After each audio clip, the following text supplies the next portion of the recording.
Okay, screen visible है, start करें। Yes, sir. Yes, sir.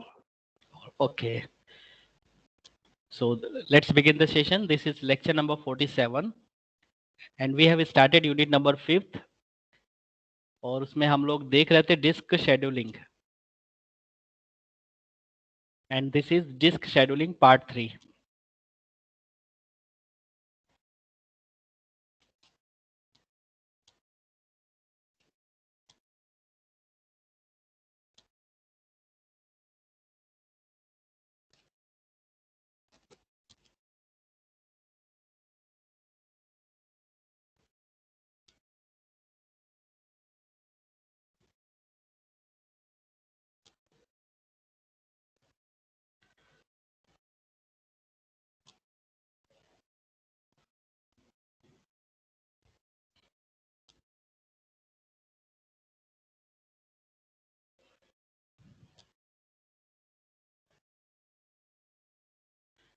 सो काफ़ी सारी डिस्क शेड्यूलिंग एल्गोरिथम्स हमने देखी थी जो कि डिस्क के ऊपर अप्लाई होती है किसी भी रिकॉर्ड को सर्च करने के लिए। अगर डिस्क में कोई फाइल है तो उस फाइल को सर्च करने के लिए कई सारी एल्गोरिथम्स यूज़ की थी। हमने स्टार्ट किया था फर्स्ट कम फर्स्ट सर्व से, उसके बाद shortage of first come first serve के बाद शॉर्टेस्ट सर्विस टाइम फर्स्ट, उसके बाद 4 एल्गोरिथम्स थी जो एलिवेटर पे बेस्ड थी, जो लिफ्ट के कॉन्सेप्ट पे काम करती है, scan, circular scan, look and circular look. So चारों एल्गोरिथम्स होने के बाद हमारा इस यूनिट का जो लास्ट टॉपिक है वो है रेड मॉडल। अब रेड मॉडल भी एक इम्पॉर्टेंट टॉपिक्स है तो उसको भी हम डिस्कस करते हैं। क्वेश्चन जो रेड मॉडल पर आता है that is explain the working of RAD model. RAD model की वर्किंग किस तरह से होती है वो आपको एक्सप्लेन करना है और ऐसे कितने टाइप के रेड मॉडल्स अवेलेबल है।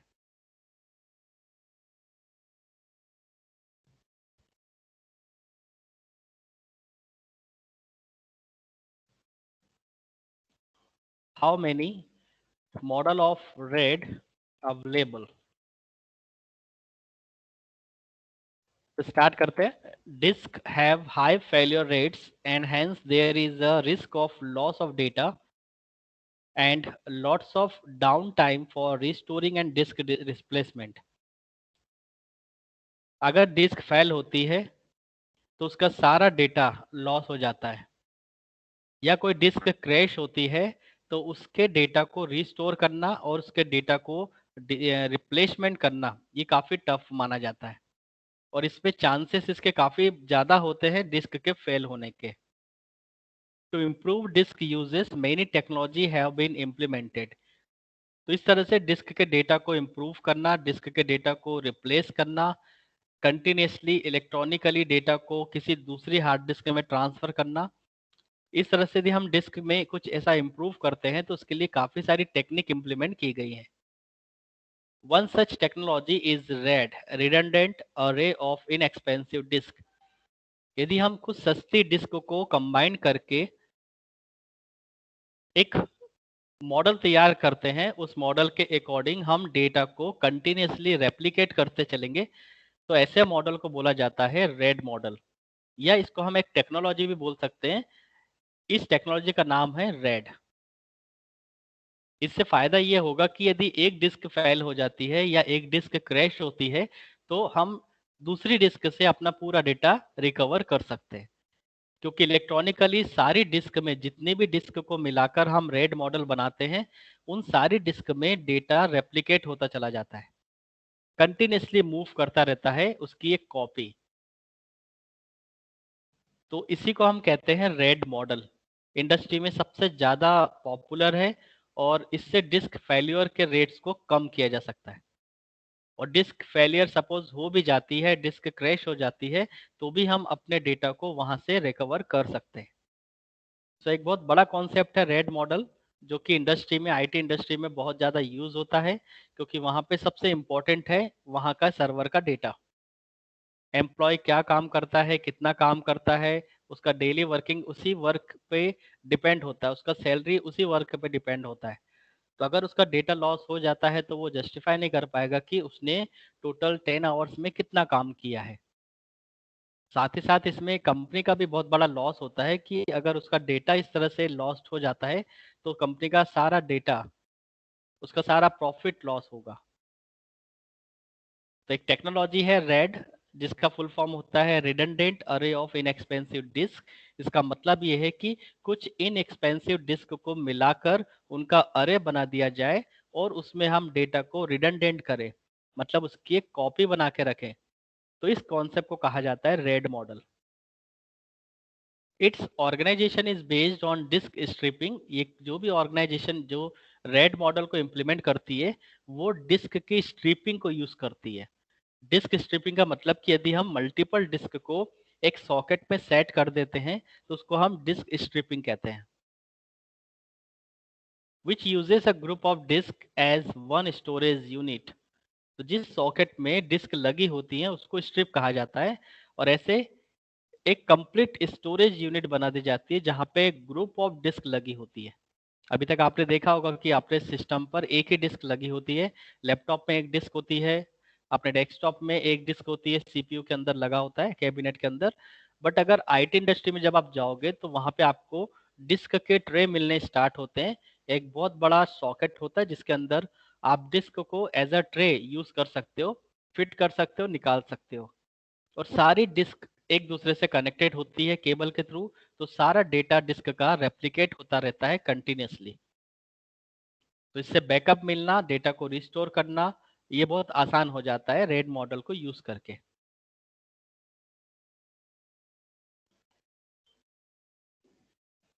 अब इसमें हम कई सारे रेड मॉडल यूज करते हैं। डायरेक्टली हम उसके टाइप पर आते हैं। तो सबसे पहले होता है RAID level zero. Red level zero RAD model का सबसे फर्स्ट वर्जन है जिसको लेवल जीरो कहा गया। इसका कॉन्सेप्ट बेस्ड था स्ट्रिपिंग पर। This level refers to disk array with stripping at the level of block but without any redundancy, such as mirroring or a parity bit. तो ये सबसे पहला लेवल माना गया डिस्क के अरे का। इसमें मिनिमम हमें दो डिस्क लगती थी। एक डिस्क को हम यहाँ पे स्ट्रिप कहते हैं। तो अगर हमने दो डिस्क का अरे बनाया हुआ है तो उसे हम कहते हैं डिस्क अरे विथ स्ट्रिपिंग। और यहाँ पर रिडंडेंसी का कोई कॉन्सेप्ट नहीं था क्योंकि ये जस्ट इंट्रोडक्टरी पार्ट था। तो स्टार्टिंग लेवल पे हमें ये क्लियर नहीं था कि हम डिस्क के अंदर डेटा को रेप्लिकेट कर सकते हैं या उसका मिलता जुलता कंप्लीट जो डेटा की कॉपी है वो किसी दूसरे हार्ड डिस्क में रेप्लिकेट कर सकते हैं, जिसको हम रिडंडेंसी कहते हैं। तो यहाँ पे केवल डिस्क के अरे का कॉन्सेप्ट था कि हम मल्टीपल डिस्क को कंबाइन करके एक कंप्लीट स्टोरेज यूनिट बना सकते हैं। तो इसे नाम दिया क्या, रेड लेवल जीरो। डायग्राम अगर देखें तो इसका डायग्राम कुछ इस तरह से होता है। रेड जीरो जो कि स्ट्रिपिंग पर बेस्ड था। यहाँ पे डिस्क वन और disk two minimum RAID level zero को डिजाइन करने के लिए दो डिस्क की रिक्वायरमेंट होती है। एक डिस्क से आप रेड लेवल जीरो या रेड मॉडल किसी भी रेड मॉडल को आप इंप्लीमेंट नहीं कर सकते।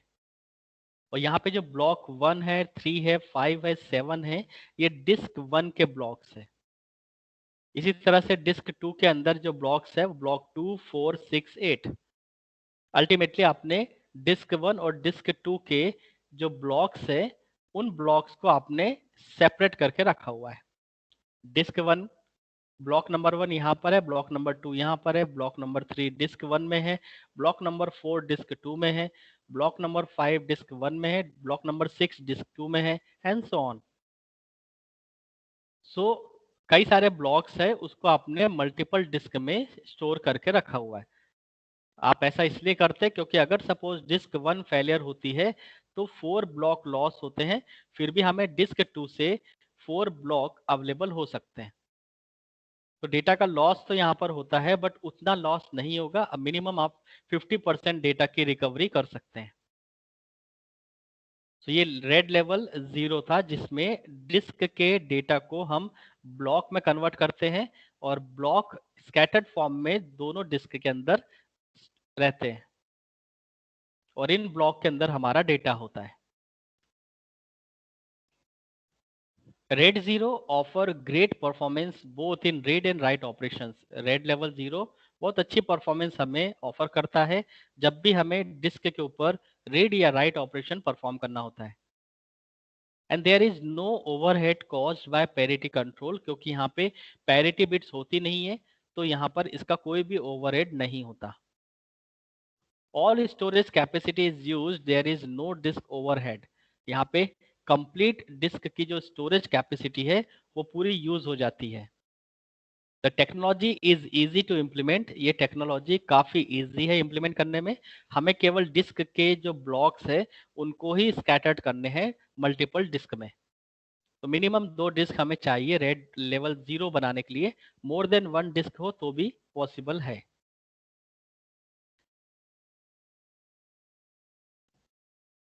उसके बाद आता है रेड लेवल 1।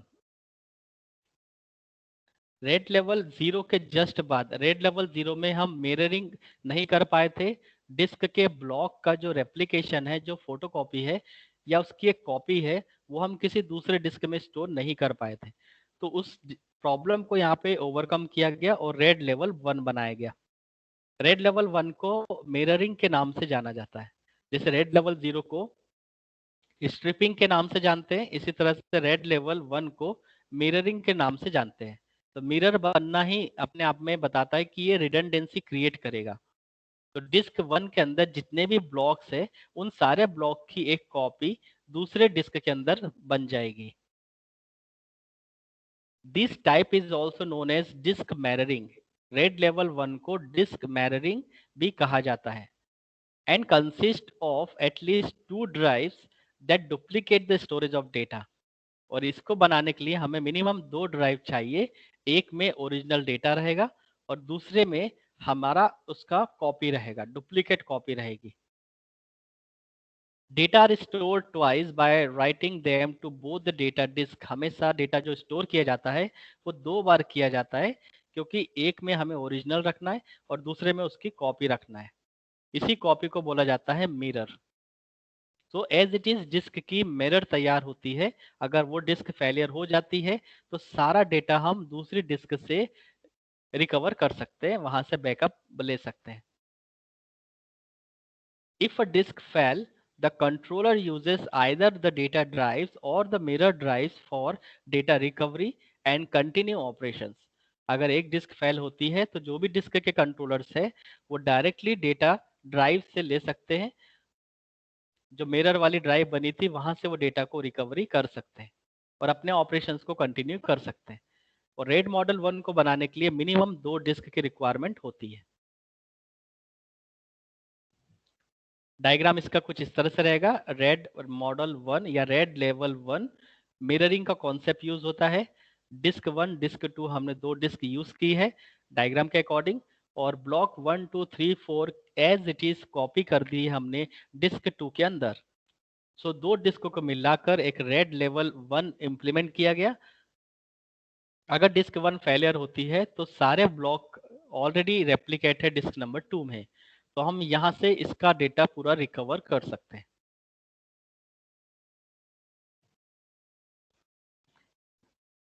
इसके बाद आता है रेड लेवल 2, तीसरा मॉडल है। इन सभी पे शॉर्ट नोट है, तो आपको इंट्रोडक्टरी पार्ट और उसका डायग्राम और एडवांटेज एंड डिसएडवांटेज, एक एक दो एडवांटेज एंड डिसएडवांटेज आप इसको प्रिपेयर कर सकते हैं।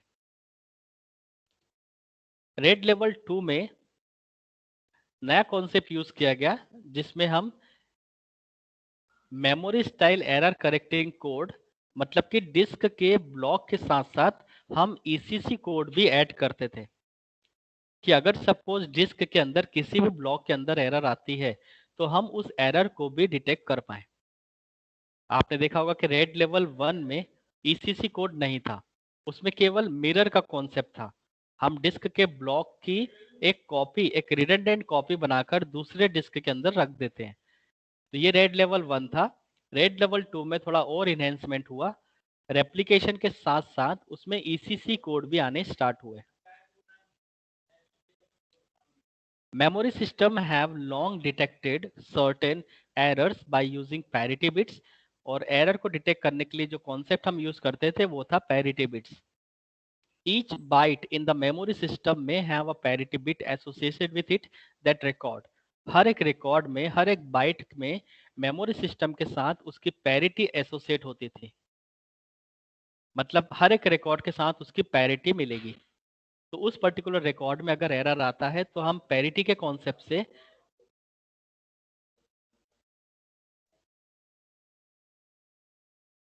दूसरे रिकॉर्ड के साथ हम पैरिटी एसोसिएट कर देते हैं, और उस पैरिटी के बेस पर हम उस रिकॉर्ड में अगर एरर आती है तो हम उसको आइडेंटिफाई कर सकते हैं. The idea of ECC can be used directly in disk array via stripping of bytes across disk. और ECC का जो कॉन्सेप्ट है हम डायरेक्टली डिस्क के सारे ब्लॉक में लगा सकते हैं. तो डिस्क के ब्लॉक की जितनी भी स्ट्रिपिंग तैयार की गई है, जितने भी अरे तैयार किए गए हैं, उन सभी में हम ECC कोड लगा सकते हैं.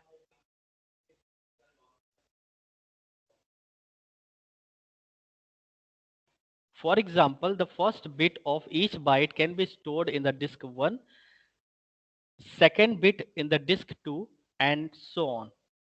So एक एक बिट हम लोग यूज कर सकते हैं डिस्क 1 में, डिस्क 2 में.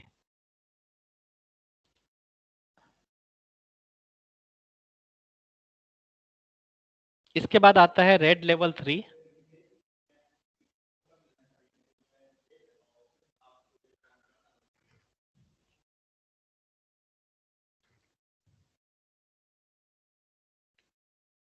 नेक्स्ट मॉडल आता है RAID level 3, bit interleaved parity organisation.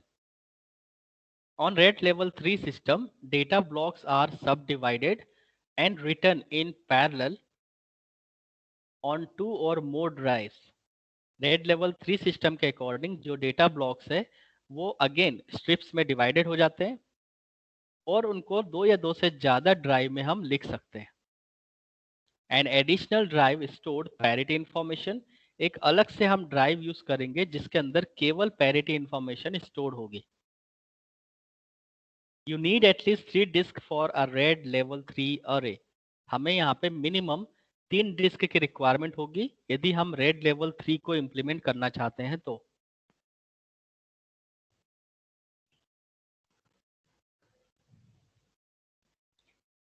Diagram में देखिए रेड लेवल 3 कैसे इम्प्लीमेंट होता है.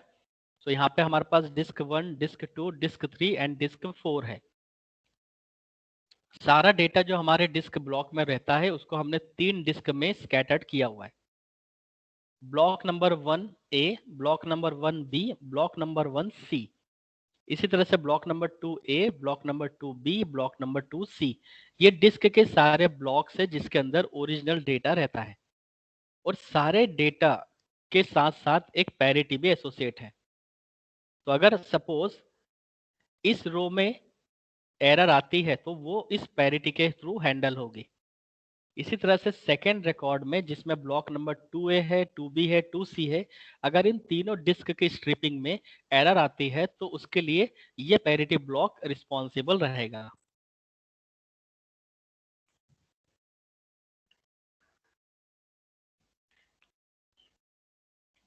तो इस तरह से हर एक रो में जितने भी ब्लॉक्स है उन सारे ब्लॉक में अगर कोई एरर आती है तो उसके लिए एक एक पैरिटी ब्लॉक एसोसिएट होता है. तो रेड लेवल 3 ने डेटा के ब्लॉक के साथ साथ उसका रेप्लिकेशन, साथ ही साथ उसका पैरिटी मतलब error detecting code, error correcting code, ये सब भी उसने एक सेपरेट डिस्क ब्लॉक में लगा के दिया. तो ये था red level model 3.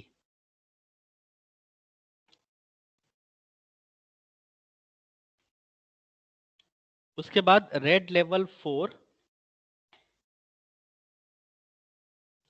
the block interleaved parity bit array is similar to the bit interleaved parity disk array except that data is interleaved across disk of arbitrary size rather than its bits. The size of this block is called stripping unit. Red level 3 में हर एक block के साथ एक parity का block लगा होता था अब यहाँ पर और भी ज्यादा रिफाइन किया गया, जितने भी ब्लॉक इंटरलीव्ड होते थे ओरिजिनल ब्लॉक के साथ, उसमें पैरिटी भी लगती थी, और यहाँ पे पैरिटी बिट लेवल पे लगती है, बिट इंटरलीव्ड। तो अगर डिस्क ब्लॉक को हम बिट लेवल पे स्कैटर कर दें और उसके साथ साथ पैरिटी लगा दें, तो एक नया रेड मॉडल तैयार हो जाता है, उसका नाम है RAID level 4। Read request smaller than the stripping unit access only a single data disk। And उसके बाद आया फिर red level 5। Red level 5 block interleaved distributed parity. Red level 5 differs from red level 4 by separating data and parity among n+1 disks. Rather than storing in n disk and parity in one disk, for each block, one of the disks stored the parity and other stored data. A parity block cannot store parity for block in the same disk, because a disk failure would result in the loss of data as well as of parity. Hence, the loss would not be recoverable.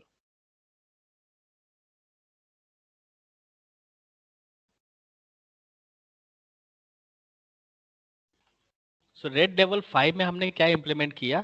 सबसे पहले तो हमारे पास n+1 disc होनी चाहिए।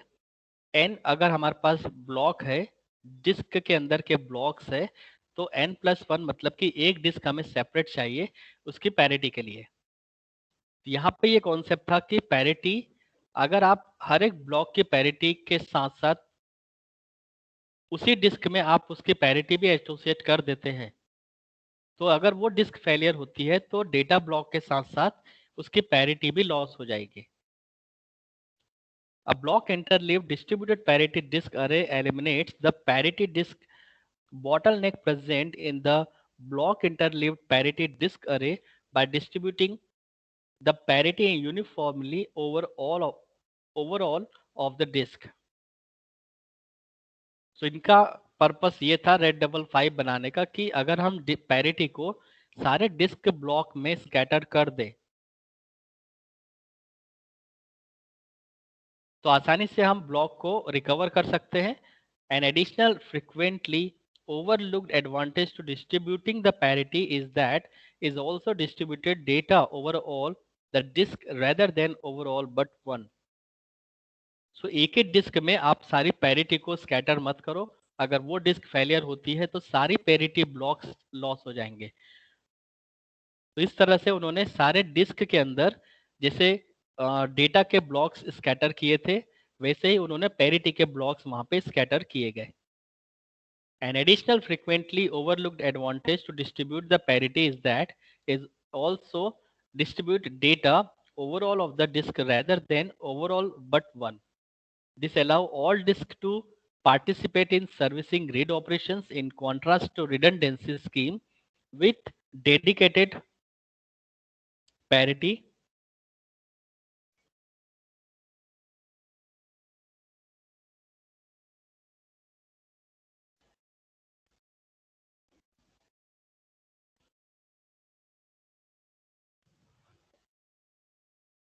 This allows all disks to participate in servicing read operations। ऐसा करने से सारे डिस्क अलाउ कर देते हैं कि हम रीड ऑपरेशन परफॉर्म कर सकते हैं। Redundancy scheme with a dedicated parity disk in which the parity disk cannot participate in servicing read request। Block interleaved distributed parity disk array have the best small read large write performance of any redundancy disk array. Small write requests are somewhat inefficient compared with redundancy scheme such as mirroring. However, due to the need to perform read modify write operations to update parity, so हमें read या write operation perform करना पड़ता है अगर हमें किसी भी parity को अपडेट करना है। तो इसके लिए हमें एक स्मॉल रिक्वेस्ट जनरेट करनी होती है, वो रीड या राइट ऑपरेशंस की हो सकती है। This is the major performance weakness of RAID model 5 disk array.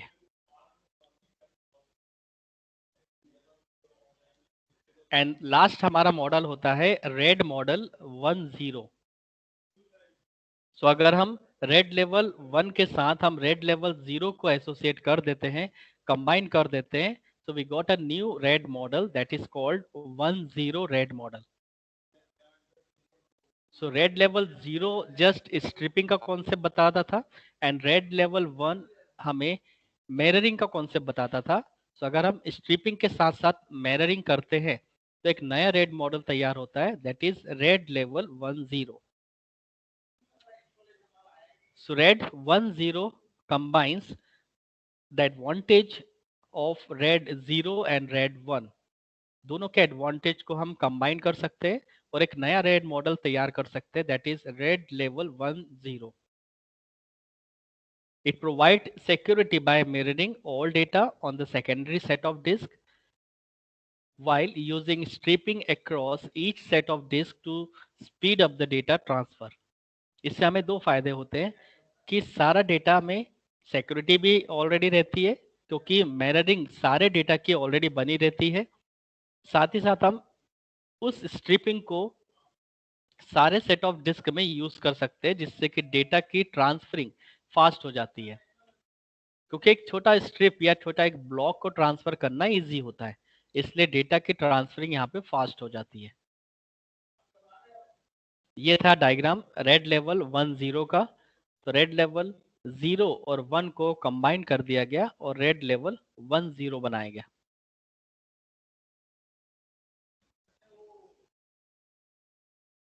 तो स्ट्रिपिंग के साथ साथ मिररिंग का कॉन्सेप्ट यूज कर दिया. जैसे आप देख रहे हैं block 1357 this is called replica mirroring.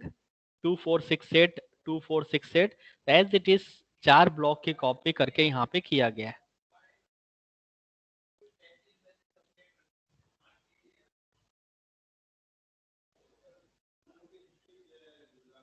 सो ये थे हमारे रेड मॉडल्स. सो आपको यहाँ पे यहाँ तक प्रिपेयर करना है रेड लेवल 0, 1, 2, 3, 4, 5 और उसके बाद डायरेक्टली 10. तो इतने रेड मॉडल्स होते हैं जो इंडस्ट्री में यूज होते हैं. हमारे सिलेबस में एक बार मैं आपको सिलेबस दिखा देता हूँ.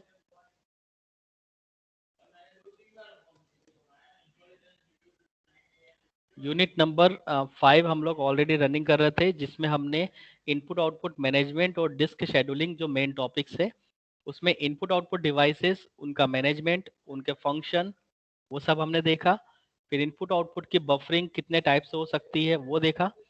फिर डिस्क शेड्यूलिंग हमने first come first serve, shortest remaining time next, shortest service time next, look, circular look, scan, circular scan, ये सारे डिस्क शेड्यूलिंग एल्गोरिथम्स देखी. उसके बाद हमारा मेन टॉपिक था रेड मॉडल. तो RAD model 0, 1, 2, 3, 4, 5 and RAD model 10. तो यहाँ पर हमारी यूनिट 5 फिनिश होती है. डिस्क कैश एक छोटा सा कॉन्सेप्ट है, इसका भी आपके पास डिटेल होनी चाहिए कि अगर हम डिस्क का जो स्पेस है वो हम as a cache memory use करें तो वो कॉन्सेप्ट बन जाता है डिस्क कैश का. जैसे प्राइमरी मेमोरी में कैश मेमोरी होती है, प्राइमरी मेमोरी का एक छोटा सा सेक्शन हम डेटा को फास्ट एग्जीक्यूशन के लिए रखते हैं और ये हार्डली 2 MB 4 MB की होती है. इसी तरह से हार्ड डिस्क के अंदर भी एक छोटा सा कैश एरिया होता है जिसमें डिस्क कंट्रोलर आसानी से डेटा को रिकवर वहां से कर सकता है, फेच कर सकता है.